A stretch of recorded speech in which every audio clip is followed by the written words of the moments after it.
Welcome to True House Stories. I'm Lenny Fontana coming out of New York City. I am so happy and elated. Number one, it's getting warm again. We've had a tough cold winter in this side of the world.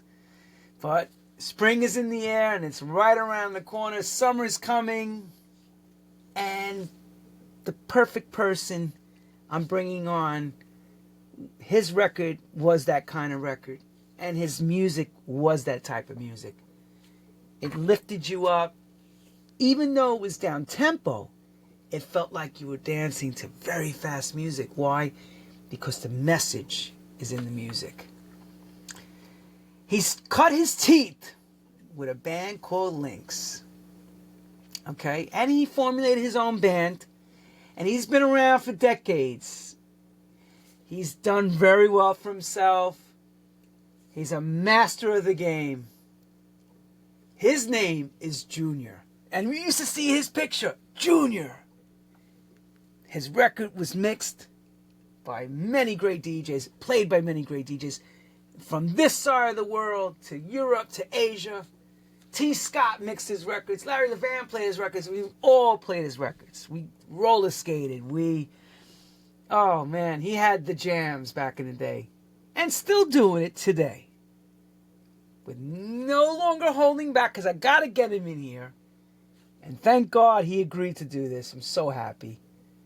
And this show has trusted to bring on, and I always say, the best in the game. I'd like to welcome Junior Giscombe to the table of True House Stories. Hey man, how you doing? Oh, please. Thank you for having me, man. Oh, it's a pleasure. Thank you for coming on. We've been going back and forth, but I'm so glad you agreed. Yeah. And, people somewhat forget about us, and then, all of a sudden it takes one thing to happen, and bam, you're right back on the news flash again, That's the business we're in. 1 minute you're up.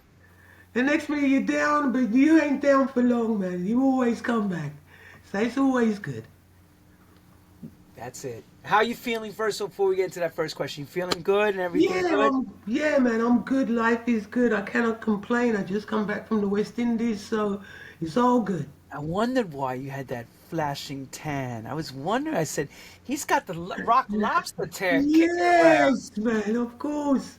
I was in Jamaica. I was down by Ocho Rios and Mobay, coming back up to Kingston, went down to Manchester, and oh man, I just love Jamaica anyway.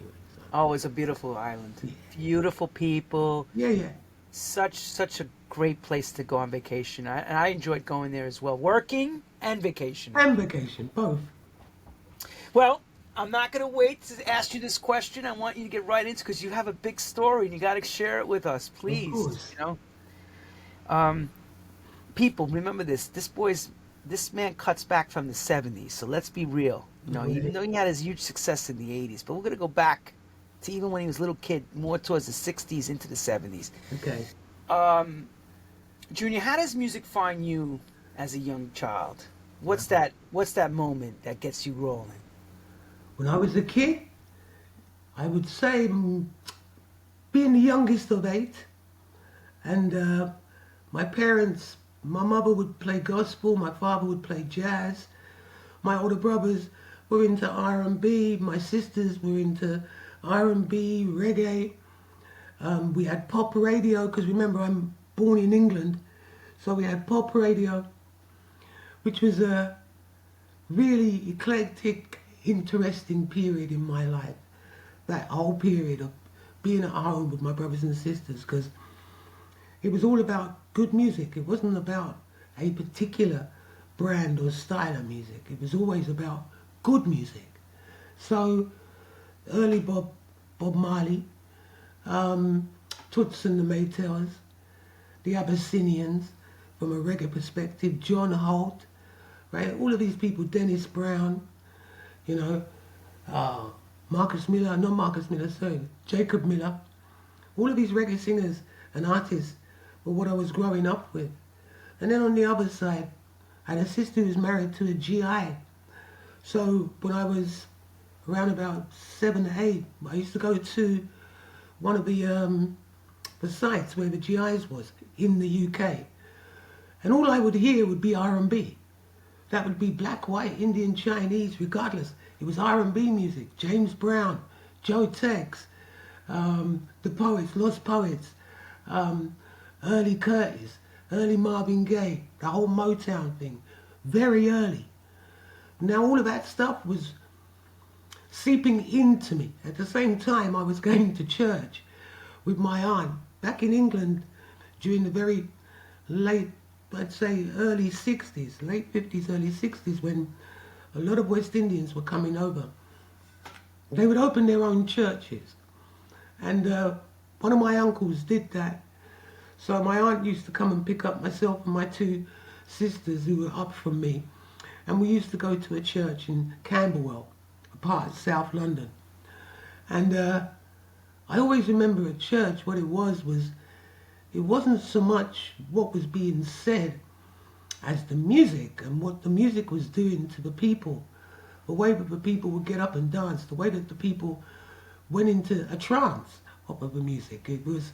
They were living, it was like they were inside of this music. And that really did excite me as a youngster. Because I realized that this music was about touching people. And in a positive way, in a way that made them smile, in a way that made them want to sing along, in a way that they'd laugh, they'd joke, but there was always a smile. It was happiness was what I was getting from music as a child growing up. When I started to, I think around about, for me, it would have been around about 14, I recorded my first ever record, really. And it was a cover of a song called Nice and Slow by a guy called Jesse Green. And, you just do it, not thinking about it. It was just, wow, I'm getting a chance to go into a studio and record. And the record came out, and it wasn't until I met Jesse, which would have been about 20 years later, that he told me that the record came out in Australia and was #1 in Australia. But I had no clue of all of this. And then I think it was just, as I said, it was just a love of music, wanting to make music, wanting to touch people. And I think as a young man, or I should not even a young man, as a young boy growing up, music was always central to everything that we did. In the house we'd be playing records, we'd have records sent. My sister would send from America and my aunts and uncle would send from Jamaica. At the same time, I'm listening to the Beatles, the Yardbirds, the Rolling Stones, all of these English bands who was doing a form of blues that I didn't even know, to be quite honest, right, until later on of learning about the Muddy Waters and people like that. And being able to understand where music was coming from, where it was beginning, why people were rushing for the Beatles and the Rolling Stones, which was like oh wow, so they're just taking black music and trying to put it into their own thing. So it was learning all of that and understanding all of that, which didn't come till later on. But it was that being a kid, these records I was feeling. It wasn't like we were seeing artists like we do today. It wasn't like that. Maybe one TV appearance would be what some artists would do, and especially when it came to black artists, everybody would stay home just to see this black artist on TV for 3 minutes, and then that would be it.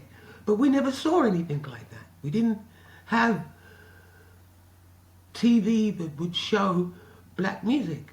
It just wasn't happening. It was all about pop and rock music. So, I have a couple of questions. Shoot. When you talk about going to the gospel church, were you able to, later on when you crossed the state to the state side, were you able to go into a church here to see how the singers and the difference was to the UK? Was there a huge difference? Yes, there was. Because at that time, when I came to America, I went to Dr. Martin Luther King's church in Atlanta. I was taken there by my rep. And it was a Sunday, so I had the chance to sit in and watch and be a part of. And yes, it was very different. In England, it's coming from a West Indian background, and West Indian following an American doctrine. So it would be coming to America, here you go, Eddie Murphy, coming to America, seeing what was real for American gospel. Yeah, that was something. It was completely different, but it was an eye-opener to something very beautiful, which was the same thing as what we have in England. It was very beautiful. Before I ask about the Jesse Green record, Right. at the time when you were growing up, did you have formal training, music notation, lessons for voice training, or this was just learned as you went? Learned as I went. My mother was a soprano. She was incredible. Her voice was, if anybody that's my hero out there, was my mother. Her voice was just impeccable. It was lovely. It was in one of those voices where you just kind of like sit back and you're lost within it. She was fantastic. And my aunts used to play piano, so they showed me and taught me a bit in terms of how to play. But I was just such an individualistic individual at that time, which was that, don't be telling me I know it all. I was one of them, right? Felt that I knew it all, didn't need to know this, didn't need to know that. Would go in and would sing parts to the musicians. This is the bass line, this is the guitar part, and that's how I started making music, right? By being, I suppose what it was I was just very confident about what I had in my head. And I wanted to get people, my sister, when I was about 10, my sister, third one up, had bought me a drum kit. It was either like, you had a choice, it was either a Johnny 7 or a drum kit. So no, I was 7. So I chose the drum kit and drove everybody mad. But it was brilliant, I could play drums. So I learnt how to do that through different musicians that I met along the way who were drummers. Right? That's cool. That's really how I learned that. Well, you could join yourself now with the Hall of Famers of Teddy Pendergrass and Earl Young, who sing and play the drums. Because Teddy played drums in Harold Melvin's Blue Notes. That's right. Marvin Gaye played drums for and Marvin Gaye too. So you could join all of these people, man. I'm the Beekeepers yes. of all time. Or the Time Clock. So the Jesse Green, Nice and Slow. So that record came out here, if I remember correctly, is around 1975 on Skepta. Yeah. Skepta Records, and I think Mel Sharon was involved, who later owned West End Records. He was the A&R guy at that time. I think Tom Moulton mixed it, the famous Tom Moulton producer remixer. Yeah. That worked on all those Philly International Records, South Soul Records, to make a long story short. But give us the Jesse Green. How did that come to you, and how did you get involved to become the recording artist on that song, on the cover? Well, there was a producer that my friend Tony had met, and he was looking for singers, right, to do a project of just putting out various things, right? And as I said, we were just young kids. I was like 14, and when Tony told me that like this guy was looking for someone to sing this song, I just jumped at it. Why not? Let's do it. Let's have some fun. Let's see what happens. So myself, Tony, and a guy called Cornell McCoy, the three of us, we went down. I can't remember the producer's name, but we went down and we met him, and he played us the original. And we sat there and listened and thought, how is this going to work? Because it's not like a three-piece thing. So he asked all three of us to sing, which we did individually.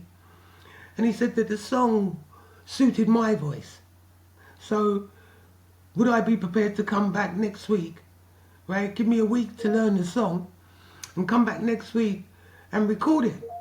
Well, I was just ecstatic. I just was like, wow, this is great. I didn't think about where it's going to go, when it's going to come out. I didn't think anything like that. I just thought about the fact of being able to go in and sing, being able to go in and put my voice down on some tape and listen back to it and see whether or not, do you have something there, Junior? You know, it was like just an exciting moment, to be quite honest with you.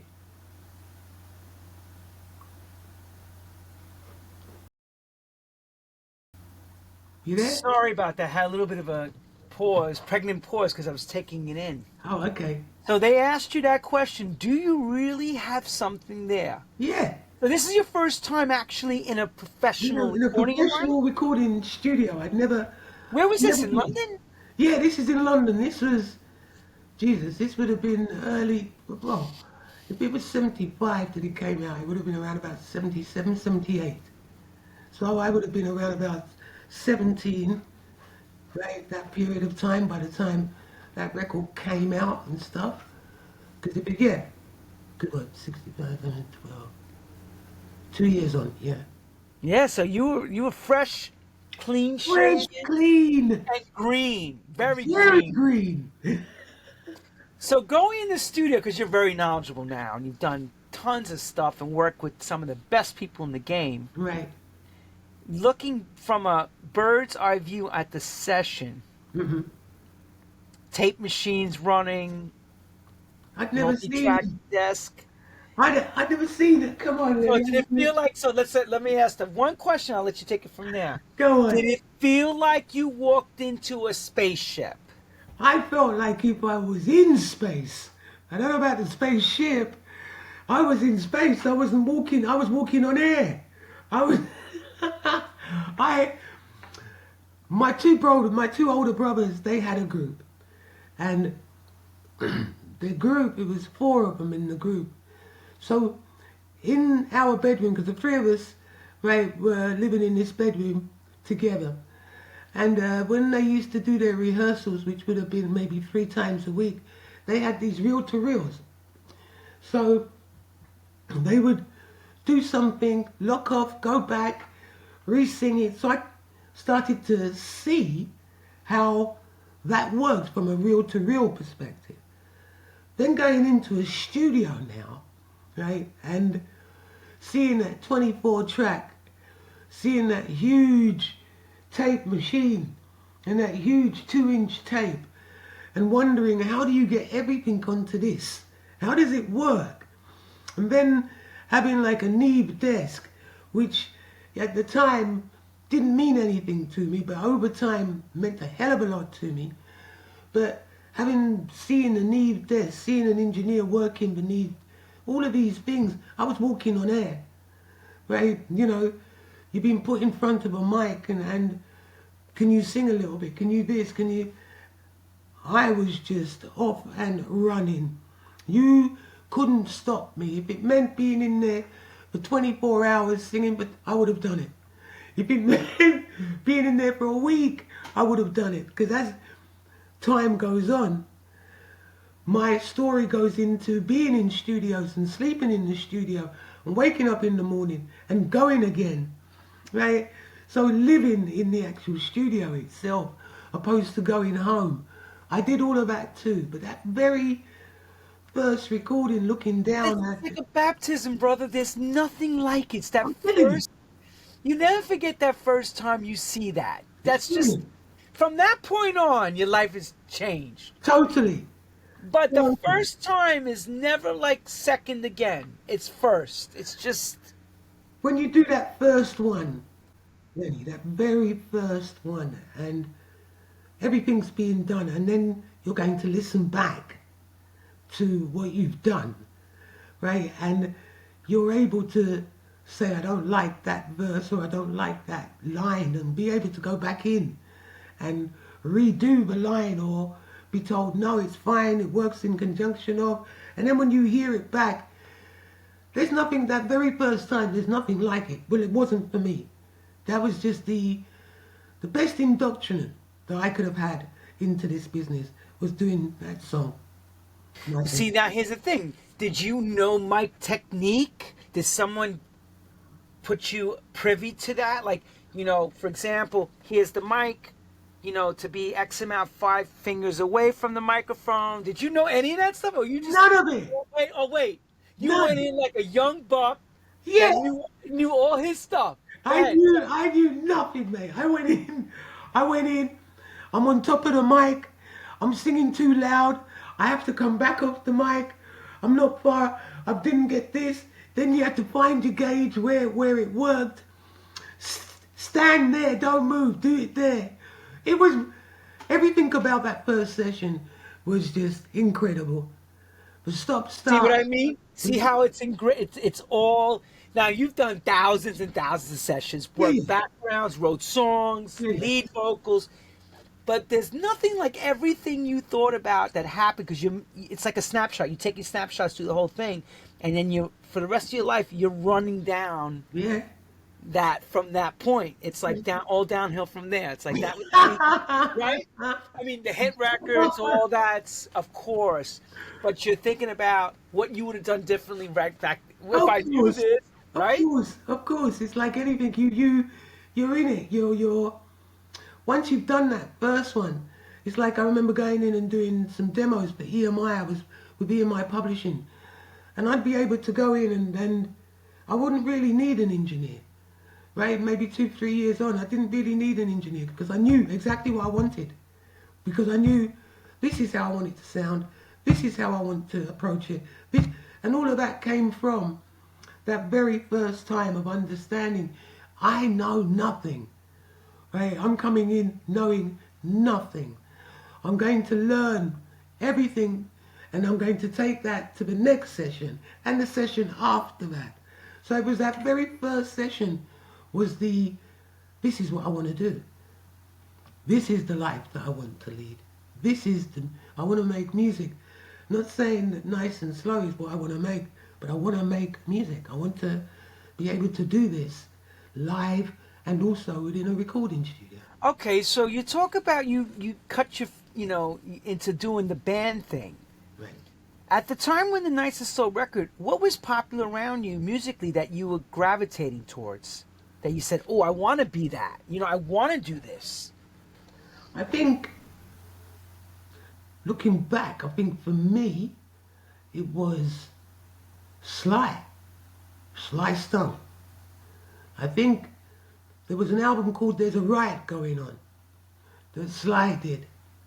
And it was the first time that I heard pluck bass, Larry Graham. And every time I think of Larry Graham, I hear, 1 in a million. It's mad. You say that, I went and saw him when that record was out. He was playing at, where was it? Madison Square Gardens. Him, Change, which was Luther, and headlining was Sylvester. And 2 Tons of Fun. And I remember going, a reporter named David Nathan, who's English but was writing for Blues and Soul. And I'd met David in England. And when the record broke, we met up and he took me to go and see Larry Graham do that song. And that voice, that deep voice, my gosh, that was amazing, to be quite honest. 1 in a million you. 1 in a million you. Yeah.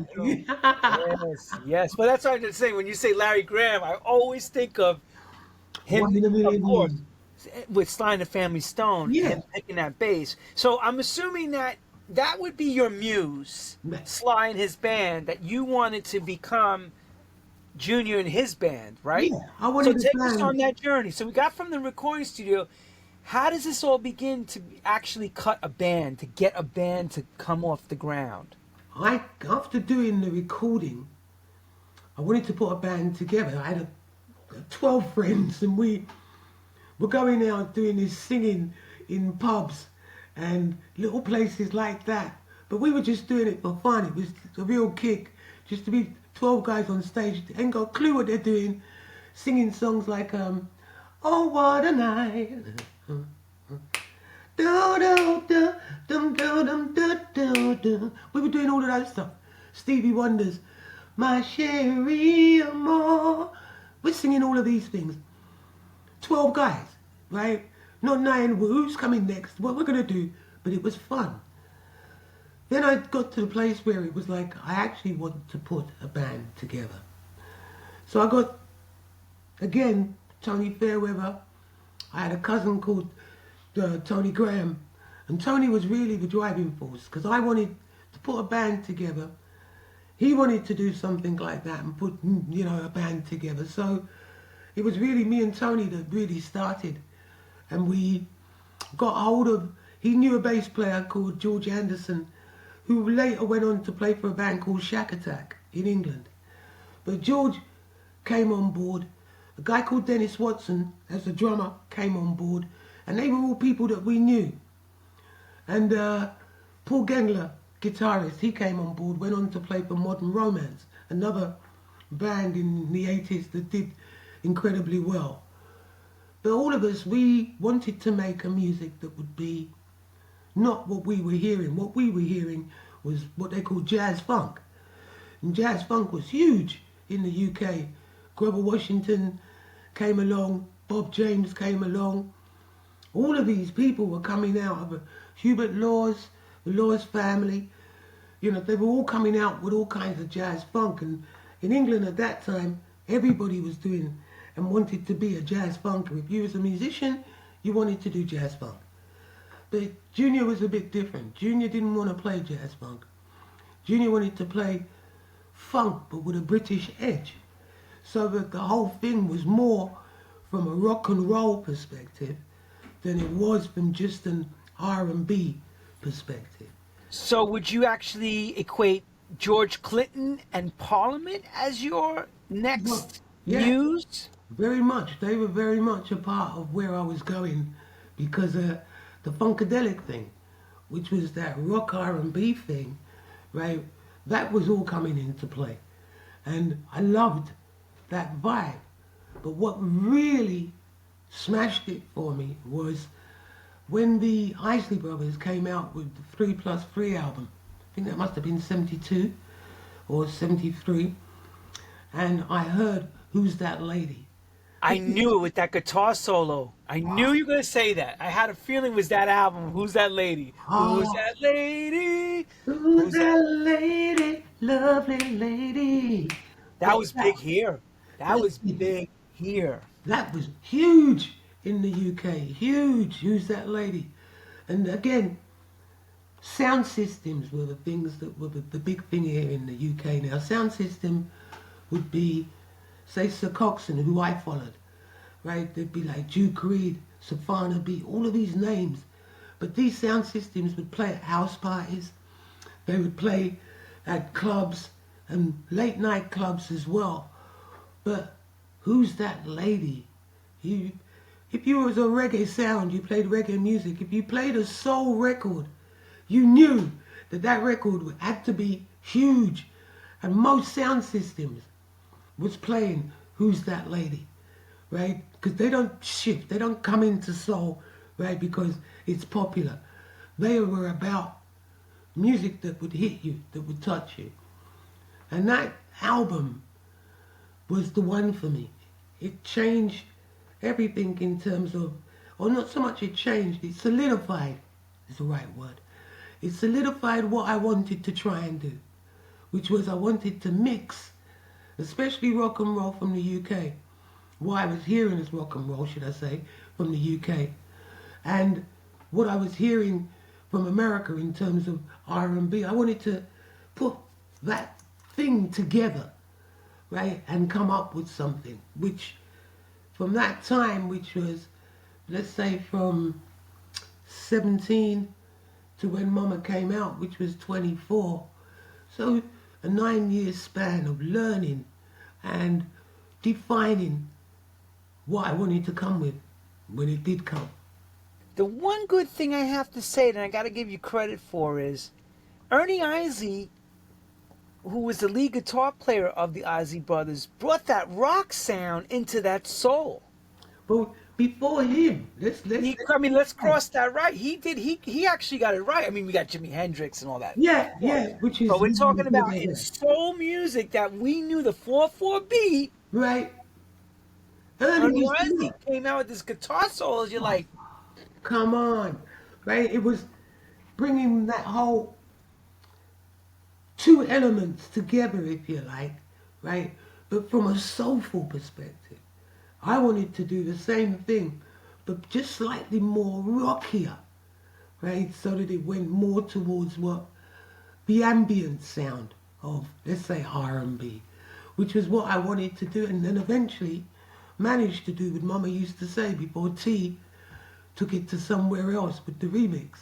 But it was getting that sound, the ambient sound. now, I've asked this question to other fellas that were pre to us. Like, for example, when I spoke to Earl Young about the Tramps, I had asked him, because of course him being a singer and creating a band. Now, I'm listening to you mention Oh What a Night. Their inspirations were the 50s doo-wop bands. That's right. And what they categorized the 70s sound was an updated version of what the 50s and 60s would have been. Agreed. I'm assuming from hearing what you're telling me, Mm-hmm. the DNA of Junior and his new band is a parts of 50s and the 60s and some of the 70s. Yeah.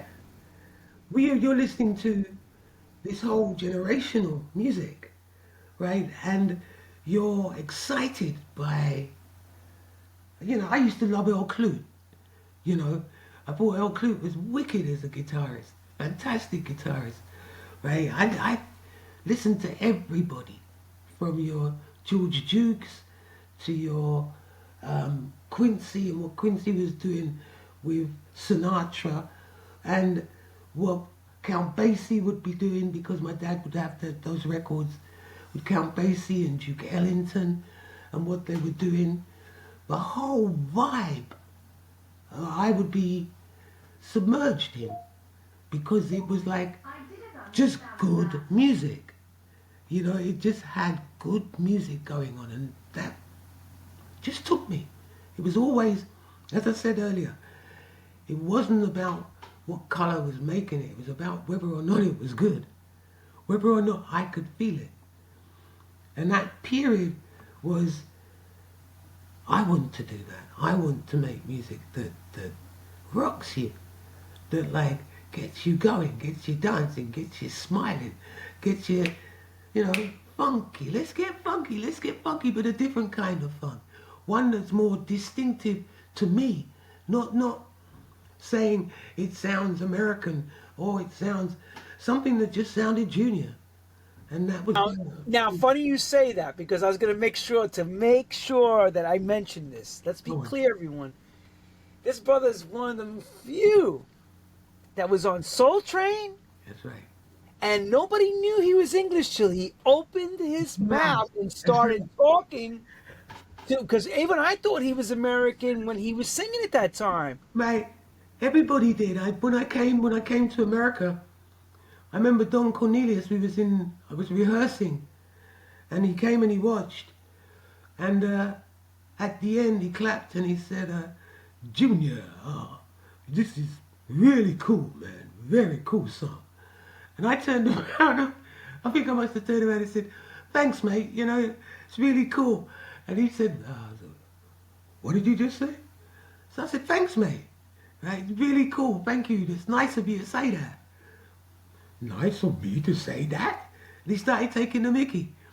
So when we actually did the little chat that we had, right, that's why we were both kind of mocking one another, because we had done it earlier. And he didn't know either that I was English. He thought that I was American as well. So it was kind of like one of those things. Everywhere I went, I remember doing a radio show, and while on the radio show, the DJ turned. That was my wife, by the way, everybody. Sorry about that. Or should I say, hi, babe. Anyway, I remember being that age, and I remember, you might as well. Hello, he's saying. But yeah, I that time was different. Gosh, she threw me. What was I saying? Well, you were talking about how Don Cornelius figured out that when he was taking a spat at you, back Yeah. and forth, because again, when you sing the song, you don't hear an English accent. I That didn't. accent drops. Yes. You just hear the vocalist singing. There's no accent.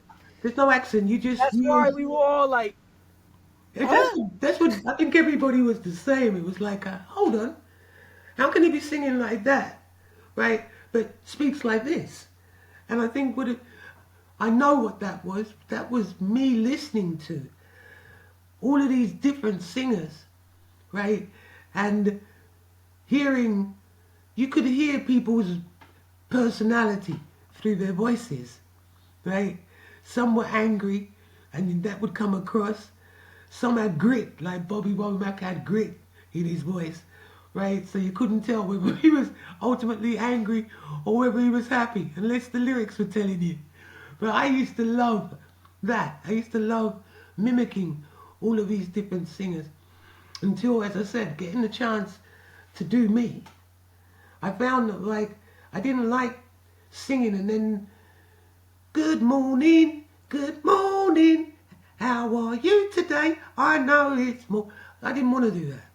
That sounds English now. Yeah, you get what I'm saying? That's very English, man. Hello, hello, how Yeah, are you you what I'm today? saying? It's that Yeah, kind of okay. thing. Yeah, it's Didn't like it's want to like do it. Mary Poppins. No, no, no, no, no. Didn't want to do All it. right, Junior.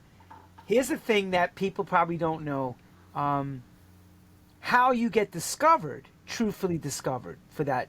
Mama used to say, what was leading up to that? Because that was never really spoken about. we, how would I say I got? Well, basically, how I got. I had a friend called Junior Douglas, and he wanted to make an album. And he had gone to a small label called Pressure Records, who gave him some money and said to him, go off and make your album, come back and we'd sell it and do what they're doing.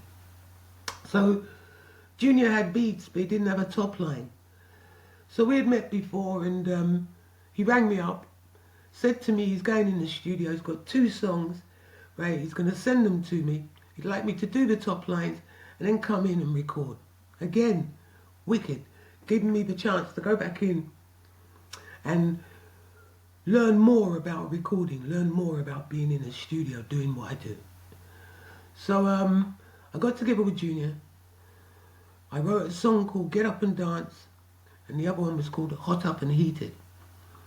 And he went to the record company. They loved the songs. In the end, I ended up doing an album with him, but those 2 tracks came out as a double A side. When it came out, it was out in France, and it became #1 dance record in France. So a DJ in England called Greg Edwards started playing it on a station, BBC Radio London, which was the station for London, basically, right? And Greg had a 2-hour show on there playing R&B, and he started playing Get Up and Dance. I had gone to America and was about to sign with a company called Firesign at the time, and Firesign put out Get Up and Dance, Hot Up and Heated. Record company had done their deal, and they wanted me to come out and play some dates. So I came out and played a date down in, I think it was Baltimore. Did a little club in Baltimore with that song. But it became a bubblers in the chart over there, Billboard chart. Used to have like their bubblers chart. And it went to #1 in the bubblers chart. So it was about to break, going into the national chart. And the A&R man from Polygram had heard the record in England. And this was when I first realized that, like, if they want to get hold of you, people in this business, they can find you. And in those days, we didn't have internet. So it wasn't like if, I can find out where he is from the internet. This is just word of mouth and people getting in contact with different people. And he got in contact with me. I was in New York and I got a phone call while I was in New York.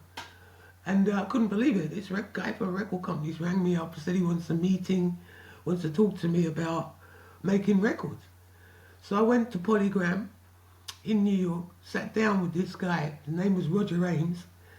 And Roger asked me what I wanted to do. And at the time, Prince had just dropped his very first album, right, For You. And I wanted to do that. I wanted to do the same thing. I wanted to produce, arrange, make my own music and put it out for a major company. Well, as you started the whole thing talking about Linx, I was on tour with Linx. And Bob Carter, who was the keyboard player, right, I'd written Mama, and Bob and I had arranged what became what you heard, as Mama used to say. So we had a demo we put together of it during the time that I was on tour with Linx, and we sent it because I'd come back from America. He gave me a choice. I could either sign with Firesign or sign with Polygram and come back to England. And I wanted to come back to England. I wanted to do this from an English perspective. I didn't want to be in America trying to make Americans do things that would be not natural to them, because it was coming from an English mindset, an English perspective. Whereas coming back home, I could do that. But the only thing I didn't get was the engineers and producers didn't like to have the big bass sound and the big bass drum sound. They were still into the tap tap, you know, kind of sound that rock and roll had at that time and pop records had at that time. You know, we were mixing on oratones, little small speakers. After doing what you're doing, and you end up on these little small speakers, and the reason for that was because of the fact that they wanted it played on Radio 1. And that's the sound that would be coming out from Radio 1. It was weird. But Roger heard, and Roger allowed me to do what I wanted to do. So I came back to England, I got together with Bob, we did the arrangement, I sent it to Roger. Roger loved it, turned around and gave us some time to go in to record. So we went in and we recorded 2 songs, one called In Words, and another one was Mama Used to Say.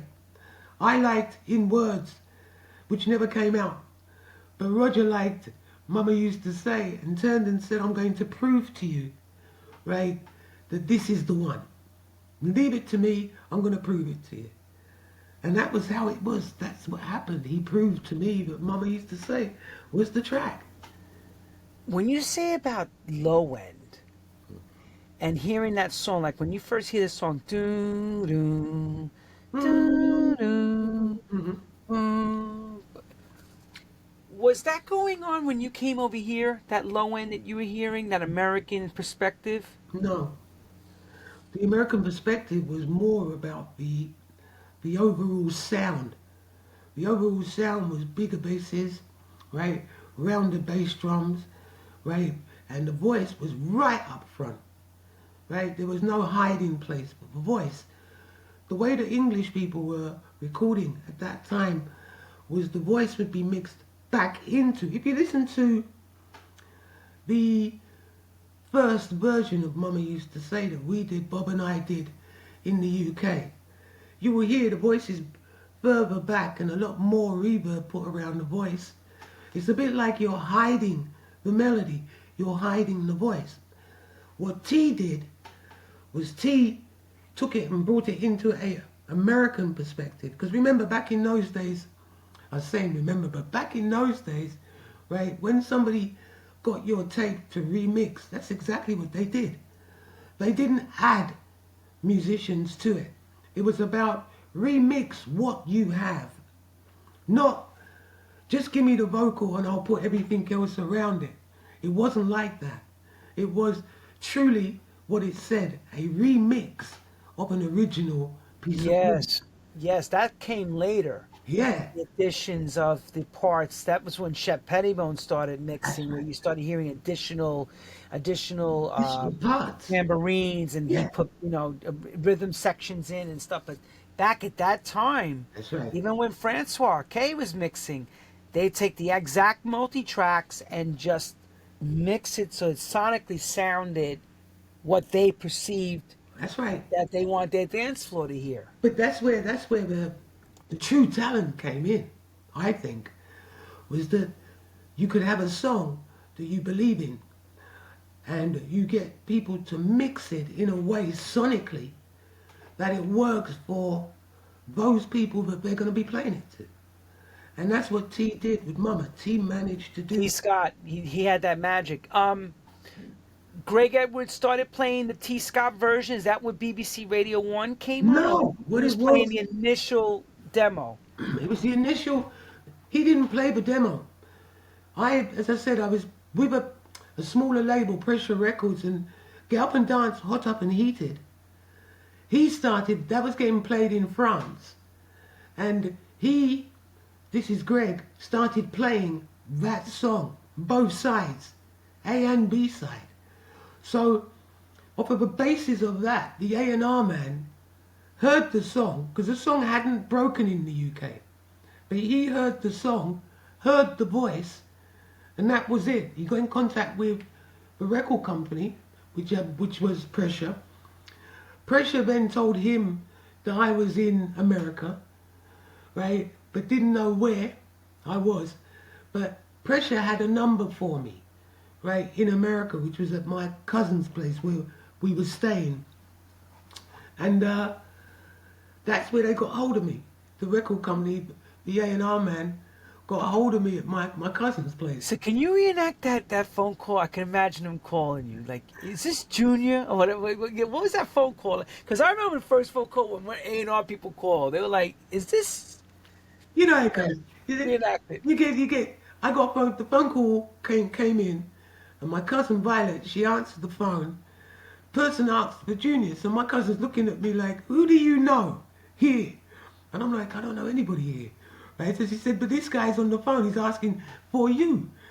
So I got on the phone. When I got on the phone, I heard, is this Junior? And I was like, yes. This is Roger. Okay, yeah, who are you? I'm an A&R man of Polygram Records, and I'd love to have a meeting with you. I'd love to sit down with you and chat, because I think that we can make records together, as Roger put it. And I was like, I don't believe this. Who told him where I was? You know, all of that started going around in your head. And then it was like, you know, where do you want to meet? We can either meet at this place, that place, or I was just like, I'll come up to the record company, because it was up in Manhattan at the time. And I was like, you know, I'm coming from Brooklyn, it's no big thing, I can come up there, which I did. And it was a wow moment.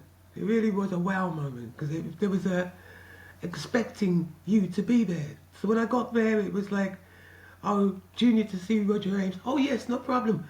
We know you're coming. I'm like, wow, okay. So then you go up and you come out of a lift, and the elevator, as you would call it, and you come out of it, and the first person comes up to you, shakes your hand. Oh, you're Junior, right? And yep. And oh, Roger's been waiting for you. And you're like, yeah, okay. Because I didn't know what to expect. You want to make records, great. We're going to sit down and we're going to have a chat, great. What do you want out of this? What do I want out of this? All of those things were going around in my head. And then when You're thinking like the Michael Jackson moment, like, you know, am I going to be that next guy? You know, because you're sitting in a major company now. You're thinking, are they going to push the button maybe on me? Well, right? I'm thinking that, like, well, boy, you called me. I didn't call you. You want me, so you must be up for doing the right thing. But that also made me kind of a bit digi, in the sense of, yeah, but that means you have to come up with the right thing. You have to come up with... But then it was like, but you've been coming up with it, Junior. To hell with it. Just get on with it, right? Go for it. And that's what I did. I didn't hold back. I just said to him, okay, fine. And then the rest is history. And of course, you do Cashbox, you do all that stuff, and you keep going and going, and the album. And then, of course, you know, you travel the world on a song that, you know, is still being played. But how does your life go from, okay, so you do that, and you're now a household name, Junior, in the R&B world, and dance and crossover music and stuff. How do you go from working from that to Phil Lynott, then Lizzie? You know what I mean? Here we go. Thin Lizzy's like, oh, Thin Lizzy's like a whole other. It's a whole other thing. It's like somebody saying, I'm part of Led Zeppelin now. Yeah, exactly. What? It It's was like, a wait bit a minute. like that. It was a bit like that because I was a fan. I've been a fan of Thin Lizzy, you know, from Whiskey in a Jarro, stuff like that, that they were having success.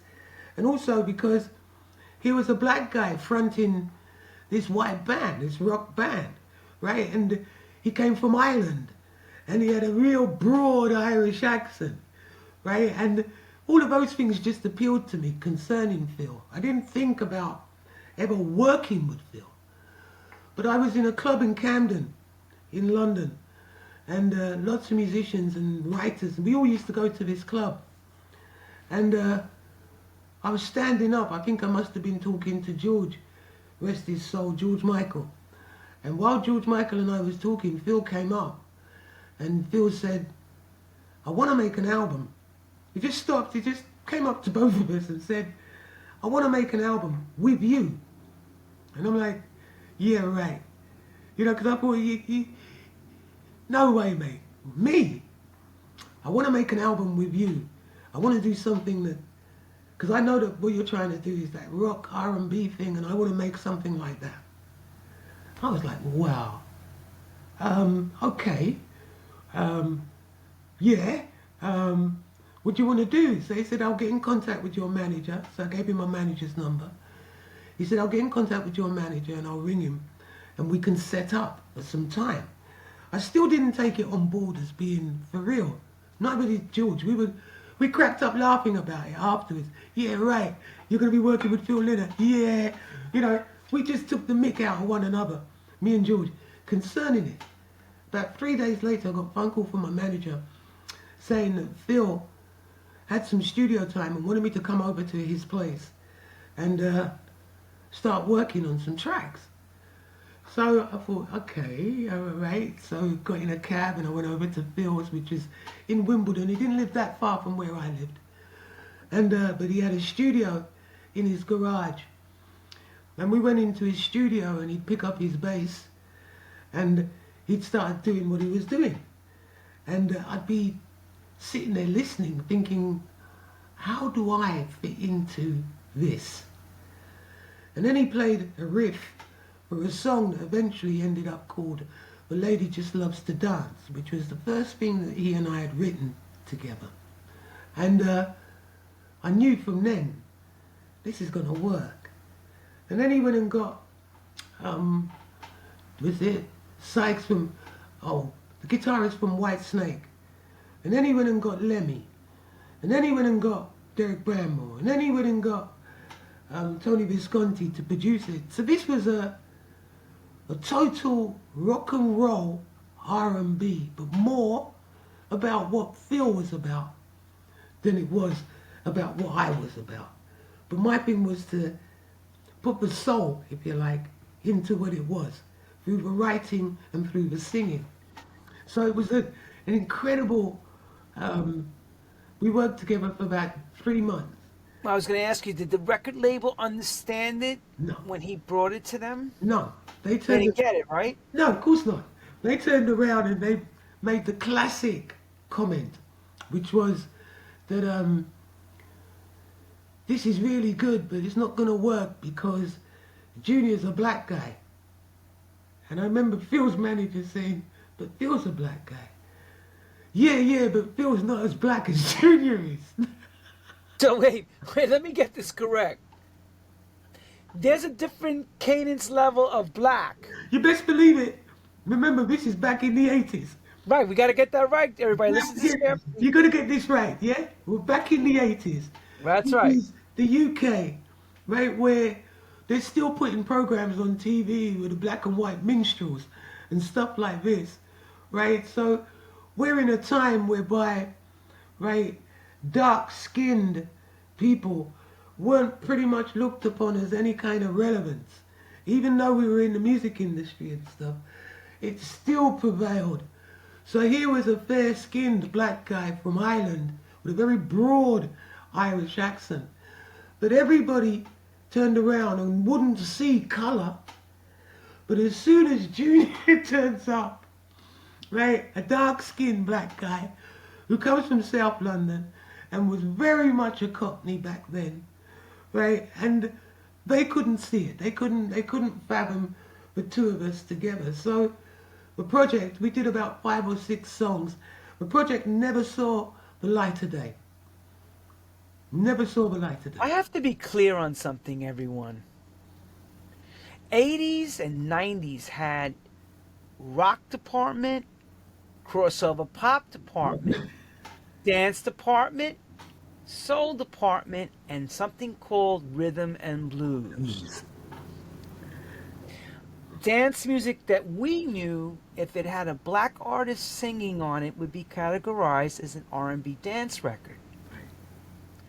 Here's where the problem lied. Ready?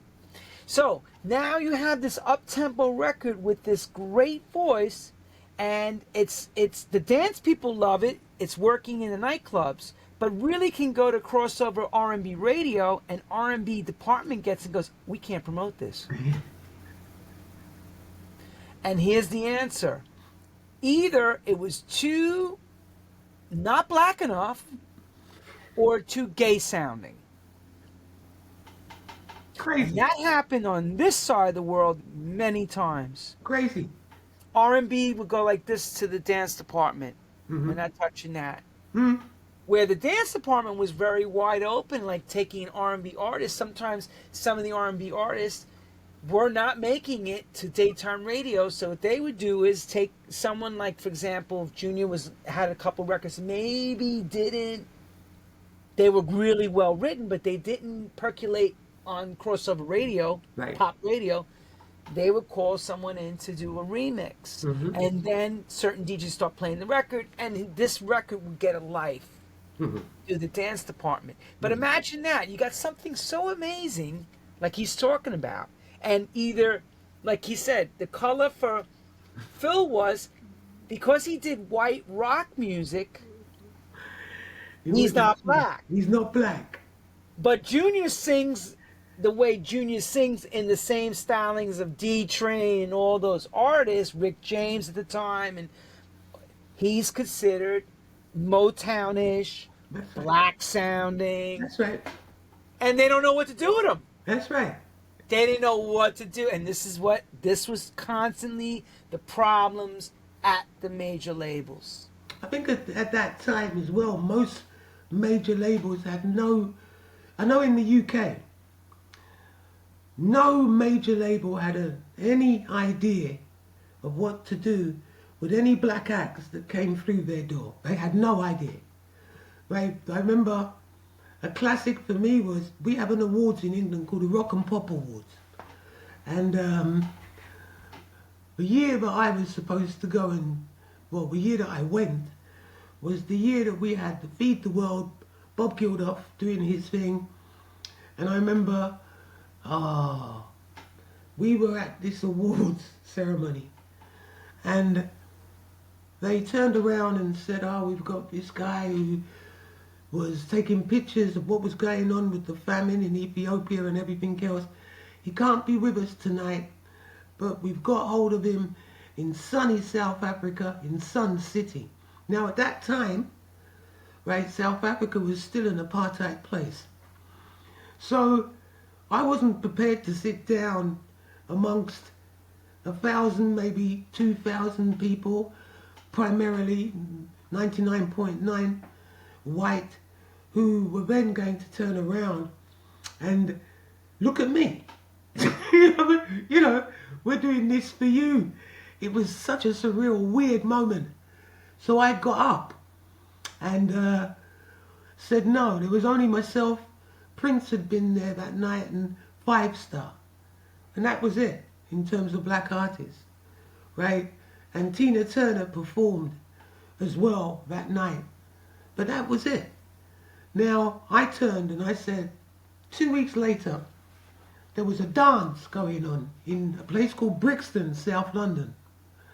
And the same people who were telling me that I should be at this Pop and Rock Awards, it was so important. I turned and said to them, why don't you come down to Brixton and come and see where my music's played. The people. Come and see the people. Come and see where these records that you're making that you think are black, right? And that you think work for black audiences. Why don't you come and see for yourself that most of them don't work for black audiences because of the fact you're not prepared to come into the hood to actually see it. The A&R man turned and looked at me, started smiling and said, "Oh, Junior, you know, get real. There's no way possible, right? I'm going to go to Brixton. No way possible. I'm going to go to a dance in Brixton and be the only white guy."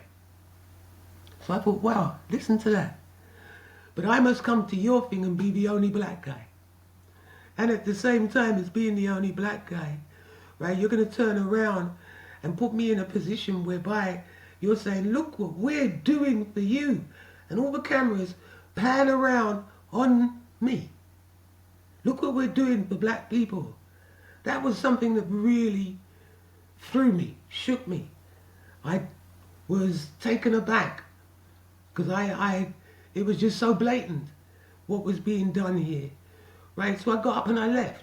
So what was going through your mind? Because I know you didn't say it out loud, but what was going? Because that shock is like a pregnant pause. Somebody telling you, like, you know, your wife's pregnant. That feeling, like, Yeah, it was. what, like, when you left there and you had to process that. What was that really like when you really thought about it and sussed it out? I don't know if I can find the right words for it because we'd sold all of these records and you know, I'd been a part of going on from that to Beverly Hill Cop and stuff like that, and to be seen in terms of pure colour, had nothing to do with my music, threw me, because I thought for people who were in the music industry, even up to that point, I thought that people who were in the music industry were in it for the love of the music. I still didn't want to see colour in the way that they saw colour. I didn't want to be a part of that. But I did. I became a part of that, and I became very active after that in various things that I did. Red Wedge being one. In terms of being an activist, in a sense, because I started to truly open up about being black and truly open up about the country I was living in, truly opened up about the way that we were being seen, the way that musically it was being categorized. Even though I had sold X amount of millions of records, I was going in and being told that, like, I could only get 25 grand to promote my next record. And you're thinking, like, well, hold on a minute, I've sold something like, what, 15 million copies worldwide of this single? And you're telling me the next album that I put out, you can only spend 25 grand, but you're going to spend 1.2 million on the next ABC album, which didn't outsell my album. So you start realizing that, like, ooh, hold on, right? Is it because I'm black? And back in those days, you could say that because it was that, right? They didn't see a long-term career. Oh, they didn't say it out loud, but their connotations were clear on how they were. No. In England, they would say it out loud. It wasn't. So repeat it the way it was said then. Yeah, the way it was said was, we are not going to pay more than 25 grand on your next album. It's that simple, Junior. You're a black act. But Junior, they didn't say because you're black, we're only going to give you 25 grand. No, They categorized it. They categorized it as the music is. No, Lenny, no. I want you to be clear so people I'm in this understand meeting. that. No, I'm in this meeting, a promotional meeting, right? Talking about the amount of money that we're going to get to promote the new album. And what I'm being told is, you got to understand, Junior, you're a black act. We don't spend more than 25 grand on black acts. So what we're going to do is, we might do some t-shirts, and we may try and plug in on various TV programs but we're not prepared to spend more than. In the next breath, we're also promoting ABC, and our budget for them is 1.2 million to promote their second album. Well, Junior gets up. I don't want to hear no more. Thank you very much. So that's when you sometimes hear about people That having rude wars. awakening, yeah, that rude awakening, that slap really Yeah. hits hard. It hits bad. Because you all of a sudden, you're not dealing with whether or not your music is any good. You're now dealing with the fact that it's about your colour and whether or not we can fit you in to, you know, there was magazines in England that wouldn't have a black face on the front. During this period of time, during Mama used to say period of time, right? No, none of them would put your face Yeah, in the front. but I'm gonna play devil's advocate. Go. At the same time, Mm-hmm. a man that carries a white glove under the guise of Quincy Jones is having his album getting prepared to drop, Thriller album. Right. It's around the same time, No, yeah. right? It's around that. It's not exactly the same time. And how is he viewed? Suppose how you were viewed, because he is black at the time before he whitened He was himself very up. black at the time, but then remember, he was a fair-skinned black man. So you could sell a fair-skinned, plus he'd already had 20 years in the business as Michael Jackson, the Jackson 5, right? Plus, he didn't come from the UK, he came from America, so acceptable because he's black American. So Michael was accepted. If you can remember back when Prince was being played on what was it, MTV. They only played Prince because they didn't know whether Prince was Italian or whether he was black. Because remember, the Dirty Minds album came out and people weren't sure. And because it was... And let's be real, they didn't even know he was a woman or a man. They couldn't Thank even, you. they couldn't figure any of it all They out. didn't know, they weren't sure what they were doing, right? But Michael, they knew. So let's get this right. MTV didn't want to play Michael Jackson. It was Columbia that turned around and said, if you don't play Michael Jackson, we're pulling all of our rock records. That's how Michael Jackson got played. So when you know, let's not fool ourselves here and say that people heard the music and thought it was wonderful. MTV didn't want to play black music. MTV was not playing that kind of music, right? They would play rock and roll, right? And hardcore rock. But they weren't playing Michael Jackson. They weren't playing Prince. They might play some ska records that was coming out of the UK that would be the specials maybe, right? They'd be fronted by a white guy playing kind of mock reggae kind of records, ska records. They could deal with that. But they couldn't deal with a black band playing it. When Bob Marley came to England in the 70s and went on a program called the Whistle Test in the UK, the Old Grey Whistle Test, he was the first black act that went on there and changed everything for all of us. All of a sudden, the old Grey Whistle Test would have black artists on there. Before Bob, you wouldn't be seeing that. So nobody watched the program because it was all about rock. Right? See, these are cutting moments. These young bucks don't know nothing about what the true struggle was to get them to.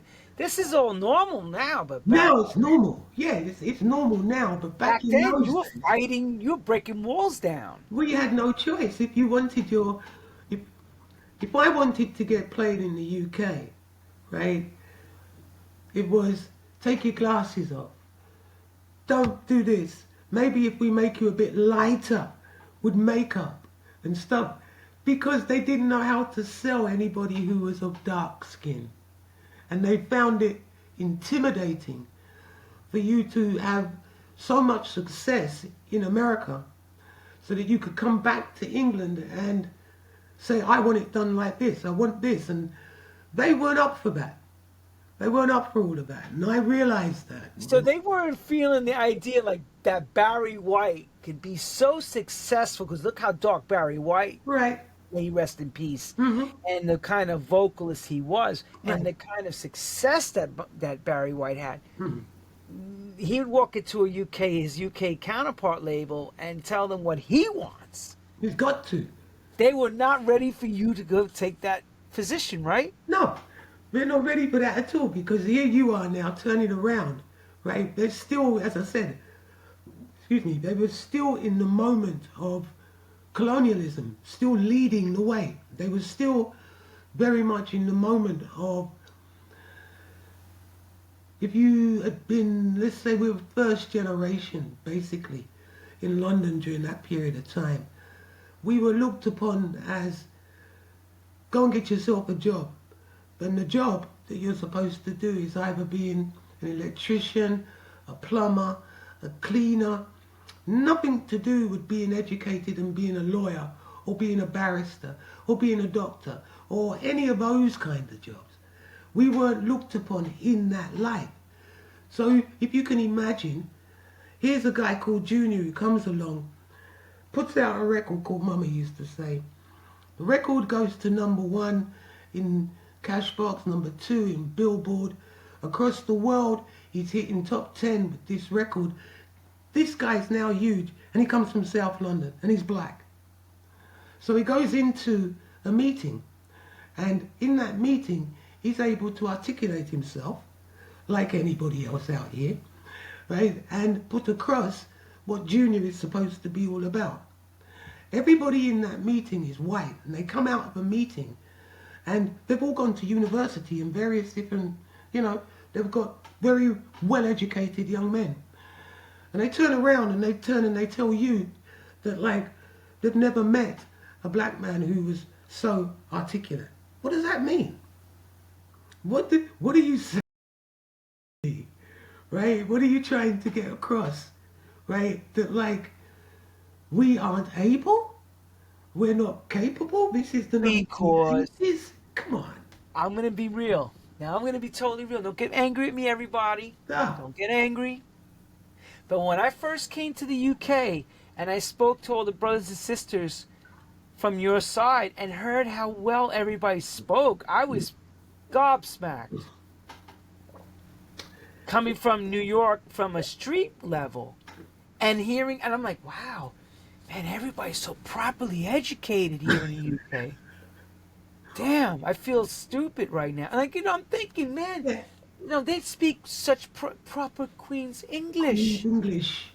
Yes, but meanwhile, that's not the case. No. We get that there's, very smart and also people who are just are not gifted. Let's put it like that in all cultures. But when you're on the outside looking on the inside of the goldfish pond, you think, damn, it's really perfection. Yeah. But it really wasn't. It wasn't. The second album, I called it Inside Looking Out, because that's where I was. I was inside this whole goldfish bowl, and I'm looking out saying I need to get out of this, because if I stay within this, I'm not going to be Junior for very long, right? I'm going to have to switch who I am and become some kind of person that will make it work within this industry. And I was like, I'm not doing that. I am not doing that. So, looking at how you dressed in how they, styled you with the tuxedo look and all that, I can only, at the time, if memory serves me correctly, the only person I can actually say that would compete with you from stateside would be Billy Ocean. And Billy Ocean's English. I know that, but I'm saying, but I mean, is they pushed him here. Yeah. Billy Ocean had that same swagger, same look, same, as far as what your competitor would have been. Would have been, yeah. But that was it. That was trying to ensure that I remember Billy had one of those nights, he feels like getting down. And that tune was just so big here in America. Sorry, in America. But in the UK, hardly anybody would touch it. Hardly anybody played it. Black DJs, right, now and again, right, because they weren't being honest. They weren't playing, right, what they knew they should play. It was an English artist. We can't play him. He's not good enough. He's not as good as, right? When George Michael and I would stand and talk, and he was putting together Wham, and when he turned and he said he's going to work with Bob because he didn't believe that, like Mama used to say, was written by me. He then went and worked with Bob. We saw one another, and he's saying, like, okay, hands up. I get it. Yes, all right, it was you. What do I need to do? Because I want to have something that works like how your thing works. Not understanding that, like with most things in music, it's teamwork. Right? It's not, I might have written the song and put the whole thing together in terms of how I viewed it. But Bob had some great arrangements and added that to the track. And it was about being able to be open, right, to hearing other people's ideas and expression. Not working with George, I wouldn't know how he did his thing. So George Michael actually, we probably mused off of listening to your stuff to Yeah. get the stylings right, to make That's his sound. Yeah, but you don't make it a big thing. It's like when Everything She Wants that he did, and he sent it to me, and I was in America, and I was like, everywhere I went, I was talking about, wait till when you hear this track by this guy George Michael, Everything She Wants, wicked, blah, blah, blah. What happens? He ends up winning, I think it was the best newcomer or best something or a black record, and everybody was up in arms in America, right? Because I think Bobby Brown had come out at the same time. And everybody was like, so how is it that George Michael can win that award? And Bobby Brown's out there doing the same thing. So it's what the industry is about. The industry will push who it sees that they can make more money from, right, than the originators of something. So you originate it, but you come along, you hear it, and because your skin tone is a different tone to mine, right, all of a sudden, it was you. Well, it goes back to Elvis Presley time. Right back, it goes all the way back, way back. It goes way back. Yeah, Those songs that you hear, Little all Richard, those Pat Boone, same type of thing. You know, happened with everybody. Right. Anybody who had that look that they could put in front of those young white girls, that's what they went with. That was the money. That was like a thoroughbred racehorse. It's not about how fabulous the pedigree is. doesn't matter. And that's what I'm really trying to say, which is that, like, once you start to, it took some time, as I said, realization of various parts in my career made it that, like, oh, I see, I get it. So you don't get angry and start doing things and talking about this and talking about, you know, white people this and black people this and this. You don't do that. You understand, so that when young kids are coming in, you keep their mind focused on the good things within this business. You do tell them about what it is, but you keep them focused on knowing that the talent is what's going to kick through, right? Kendrick Lamar couldn't have made it, right, in the way that he's made it without the talent that he has, right? And the talent for doing what he does, and the imagination to be able to see how important his history is to his here and now. That's what you're trying to do, at least I am, with the kids that I work with when they're coming through. It's to continue to keep them on the path of their talent being the most important thing. When people deal with you on colour, it's just a way of trying to keep you down, keep your mindset in a place, as I said earlier, of slavery. I didn't come from just slaves, I came from kings and queens. So I stick with the kings and queens story. I stick with the Kemish. I know my history. You know, my mother was a Garveyite. So the whole way that I thought and the way that I think came from a Marcus Garvey perspective, because that's who she used to go behind and go to his meetings when she was a little girl. And she imparted all of that knowledge onto myself and my brothers and sisters. So it wasn't about seeing my colour as being a hindrance, which was what I was being pushed to see, if you like. I looked at my colour as a liberation. Right? It wasn't to do, I wasn't going to be put down because of the fact that I was a dark-skinned black man, right?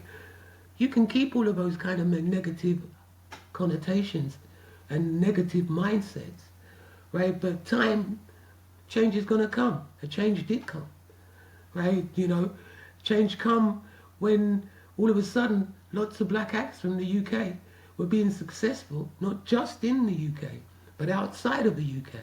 Bands like Linx, Very true.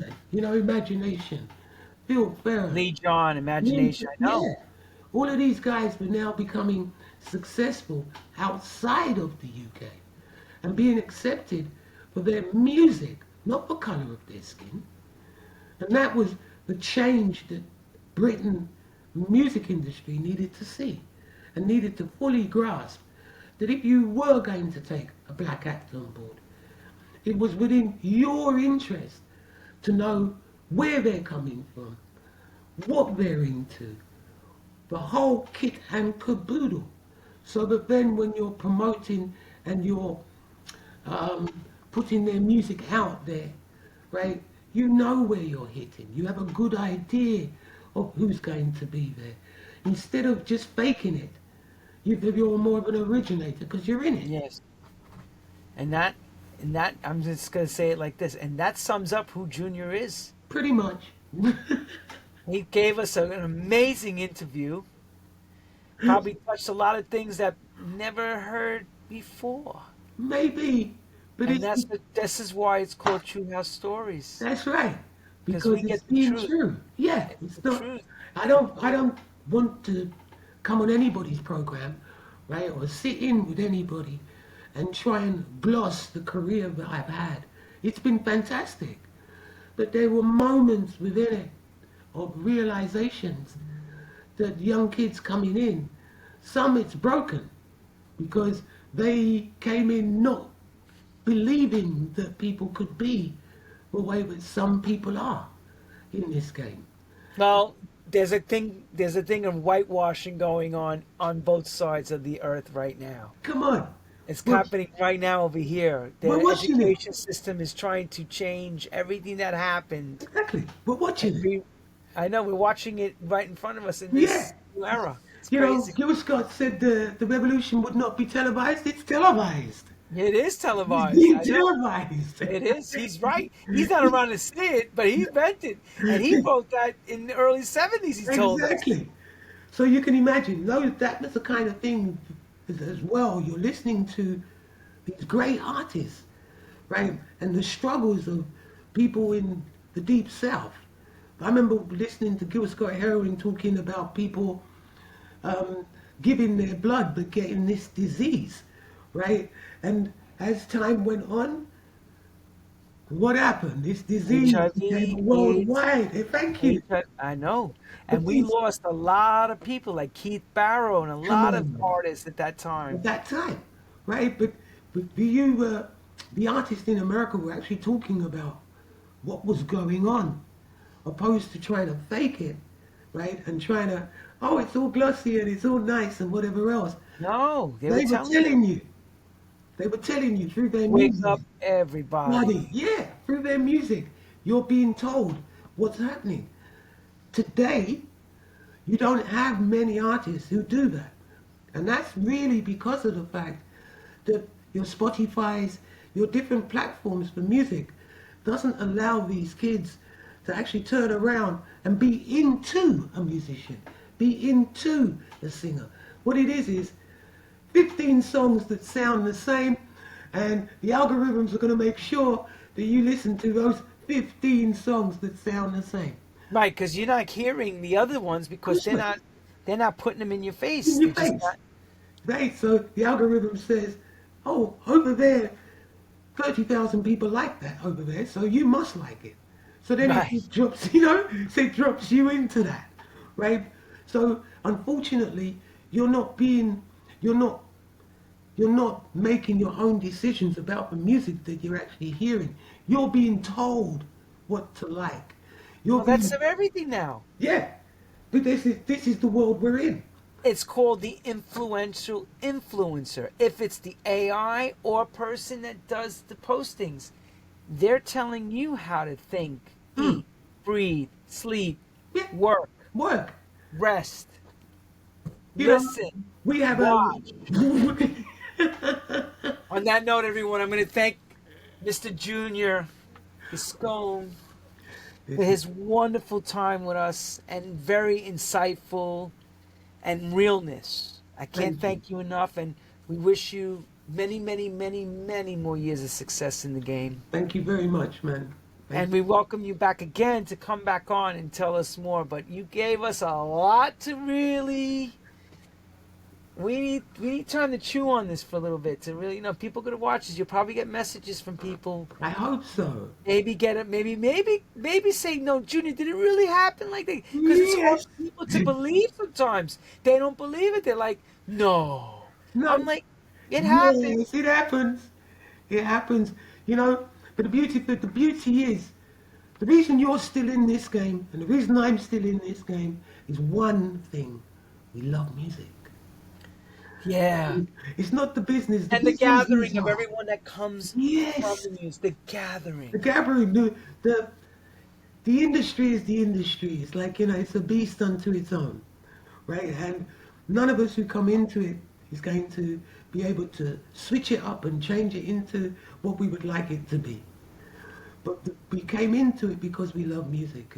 Being a DJ playing music, me being a writer writing it, you loving the fact of watching your audience go absolutely mad when you play a particular record. I'm the same when I go to somewhere and they play one of my songs. The hairs stand up on the back of my head, because, oh wow, I still get That feeling, thrill. that same feeling. I know. Yeah. And especially when you make that record. Oh. It's just your baby. Because I know I made the records Yeah. and watching somebody else play it or it's on Top of the Pops when Top Pops was on. Yeah. It's just an incredible feeling. And you can never duplicate that feeling. It's You can't. the highest of highs. Yeah, you when people turn around and they say like, I do this and I do that, I say I make music. That's my high, right? That's my high, right? Because nothing liberates me more. But when the other day I went to a club and I have a song, must be about 20 years old, called Morning Will Come. And I went into this club and I'm standing up and I'm at the bar and I'm talking to the guy at the bar who I know. And this tune comes on. And the person standing next to me, didn't know it was me, touches me and says, "This is a tune," right? And I just looked at him and started smiling. I'm like, yeah. Now, this guy is a Chinese guy, right? And he's turned around and he's like, nudging me. Man, this is a tune. That's what I live for. Yeah, that's the win. That's Every the win. time. That's the win. Everybody in the game talks about fine. Everybody's money orientated, and I get that. But the true win is to know that like what you're doing is touching people. That's the true win, right? The money's great. Give me the money. But the true win is when you watch people and what you have done or what you've played has made them smile. They're looking at you. They're looking at you at the DJ box, and they've got their hands up in the air. You're there, man. You did it. You touched me. Nothing beats it. And that's it. It's all about the music. Message is in the music. Thank you everyone for tuning in, and thank you, Junior, The for pleasure, an man. insightful interview. You are the man, a legend, legendary, and still more to explore, more to make, and bring us into the golden age, brother. Oh, definitely. Bring us Thank you. Thank And you. thanks again. Tuning in, everyone. Please tune in each and every time to hear all your favorite artists and watch the trueness and realness of True House Stories. Thank you, everyone. And again, take care. See you all soon.